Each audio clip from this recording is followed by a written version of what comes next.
Hello dear listeners, welcome back to the channel. India's labor landscape is undergoing a historic transformation through the introduction of four labor code and targeted initiatives such as the Pradhan Mantri Viksit Bharat Rozgar Yojana PMVBRY.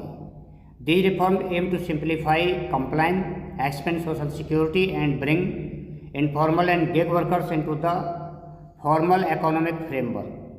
By balancing worker welfare with enterprise efficiency, India is moving toward a more transparent, inclusive, and future ready labor ecosystem. However, successful implementation will depend on strong administrative capacity, regulatory clarity, and active stakeholder collaboration to address emerging challenges and ensure sustainable, equitable growth. But before we start and we are lost in the analysis, just hit the like button. Share this video to others and subscribe to this channel just to help me complete my target of 1000 subscribers. Right, so let us begin. In cities and villages across India, millions of people wake up each morning to uncertain employment. Street vendors arrange their wares. Construction workers gather at labor shops. Domestic workers begin their daily rounds.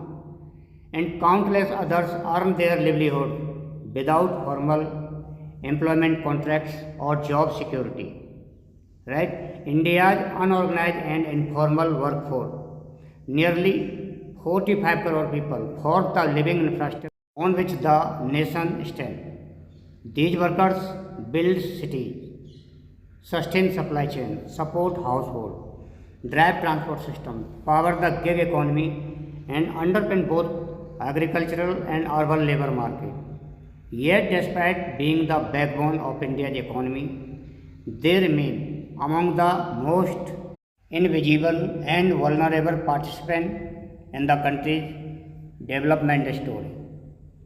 Their lives are marketed by low wages, unstable employment, lack of social security, poor living conditions, and weak legal protection.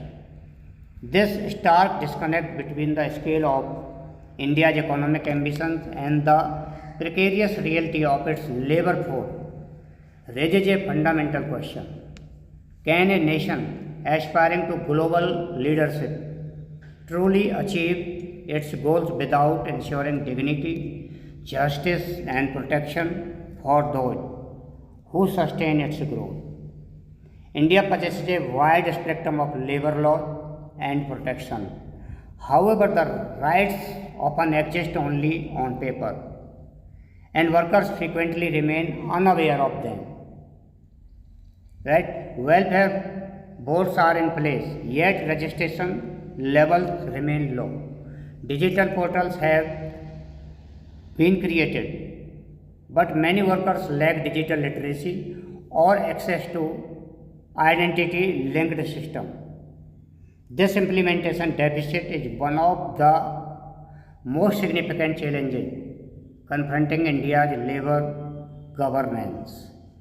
To address these structural issues, it is imperative that India shift from a purely welfare oriented approach to a comprehensive empowerment model. The country's development cannot be assessed solely through indicators such as GDP growth, infrastructure expansion, or digital innovation. It must also be measured by how secure workers feel, how fair their wages are, and how accessible social protections are. In pursuit of this objective, the Government of India has implemented comprehensive labor law reform effective from 21 November 2025, aimed at modernizing the country's employment framework. The four new labor codes consolidate 29 existing labor laws into a simplified and unified system. right? These reforms apply to all categories of workers, including full-time, part-time, contractual, and gig workers. They are designed to improve transparency, enhance employee benefit, and ensure timely payments of wages and access to social security. Four new labor codes are Code on Wages 2019, Industrial Relations Code 2020, Code on Social Security 2020, Occupational Safety, Health and Working Conditions Code 2020. Right? These reforms aim to simplify compliance, ensure minimum national standards, and recognize evolving work arrangements, including gig and platform-based employment. Let us now examine the 12 most significant changes in labor law that every employee and employer should be aware of. Under the new code on wages, all employees, irrespective of sector or wage level, are entitled to a statutory minimum wage. A national floor wage has been established by the central government to ensure fair remuneration across both organized and unorganized sector. Right? The revised definition of wages mandates that basic pay must continue. Basic pay must constitute at least 50% of the total salary. While this may reduce immediate take-home pay, it increases contribution to the provident fund and gratuity, thereby enhancing long-term retirement benefit. For the first time in India, gig workers, freelancers, and platform-based professionals have been brought within the ambit of Social Security scheme. Digital platform companies are required to contribute a portion of their annual turnover to a dedicated fund covering life insurance, health, and disability benefit. The minimum service requirement for gratuity has been reduced from 5 years to 1 year for fixed term employee, enabling quicker access to benefit. Employers are now required to issue formal appointment letters to all workers, including those in informal and unorganized sectors, thereby improving job documentation, wage transparency, and access to social security.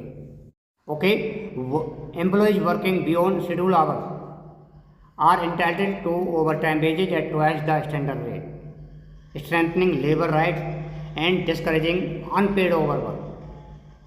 The eligibility period for leave has been reduced from 240 days to 180 days, making it easier for workers to avail themselves of leave benefit.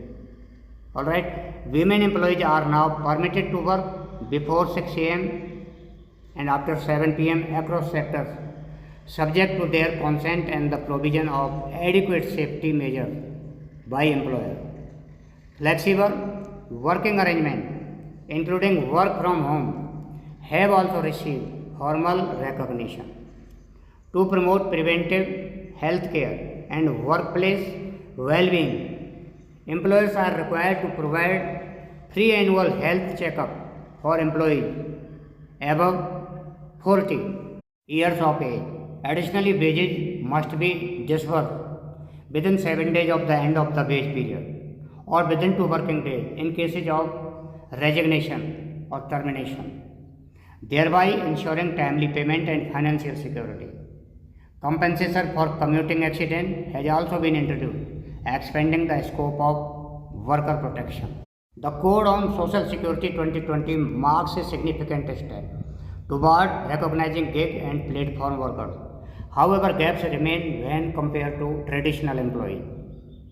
Okay, while the framework exists, its effectiveness will depend on robust implementation, regulatory clarity, and sustained monitoring.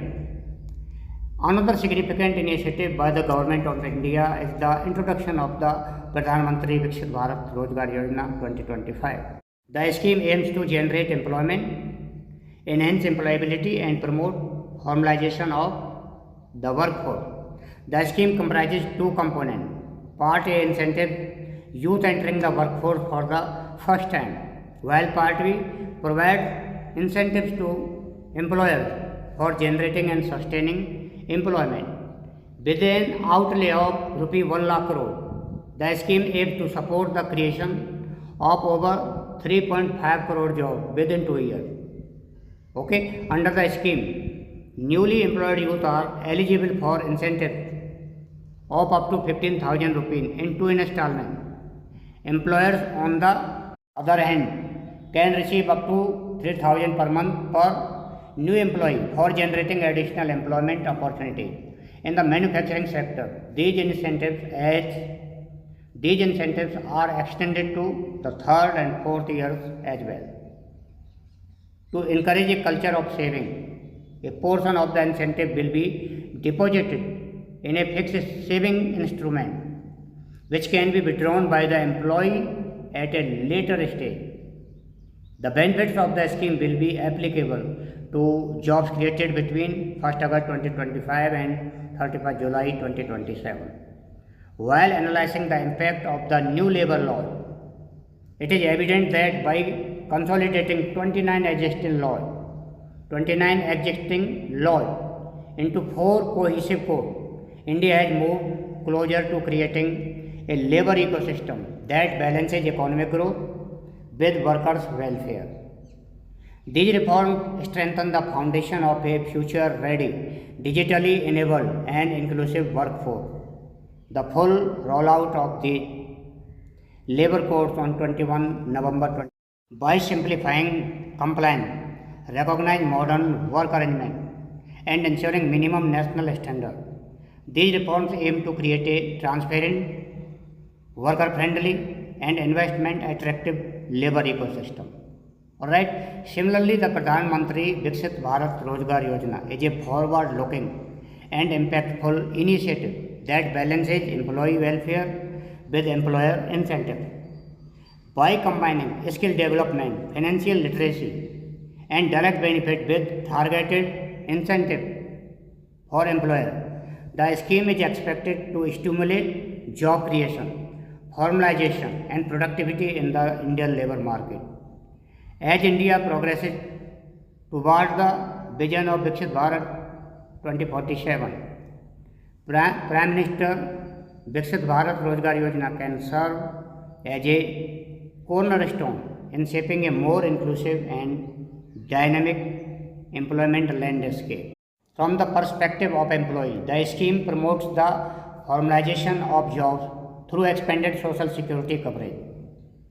It also enhances employability by providing on-the-job training, particularly for first-time entrant to the workforce, while fostering financial literacy.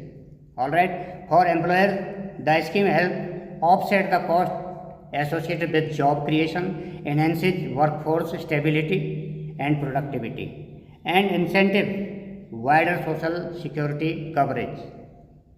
Furthermore, the scheme complement initiatives such as the National Manufacturing Mission by encouraging the entry of new industries and the expansion of existing one, particularly in labor incentive sectors.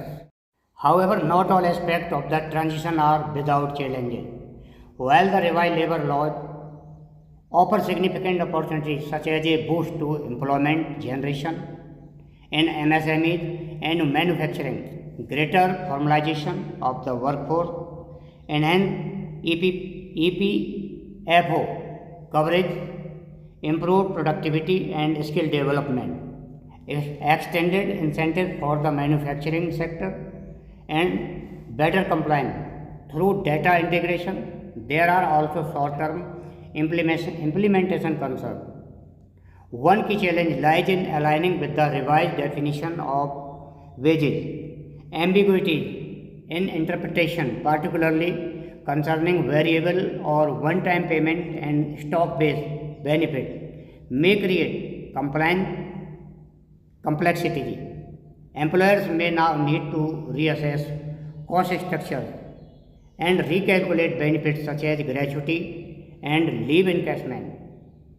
which in the absence of clear guidance could have retrospective implication. For instance, gratuity is calculated based on the last drawn salary for each completed year of service. Changes in the definition of wages may increase gratuity liabilities for employees existing after the implementation of the new code. Additionally, gratuity obligation for fixed term employees, including existing ones, must also be accounted for. Organizations will need to undertake comprehensive classification of their workforce, categorizing employees, workers, and gig workers based on roles and remuneration to ensure compliance and operational clarity, strengthening documentation. The introduction of the new labor code and the Pradhan Mantri Viksit Bharat Rozgar Yojana marks a transformative step in India's labor landscape. Alright, these initiatives seek to balance worker welfare with enterprise efficiency while simplifying compliance, promoting workplace safety, and ensuring fairness in wages. Collectively, these reforms lay the foundation for a more equitable, transparent, and growth oriented economy. They reaffirm India's commitment to building a modern labor ecosystem that empowers both workers and industry, thereby enabling inclusive and sustainable development. Okay, however, the success of these reforms will depend on effective stakeholder collaboration, strong enforcement mechanism, and continuous alignment with global best practices. Achieving these objectives will be critical to realizing the full potential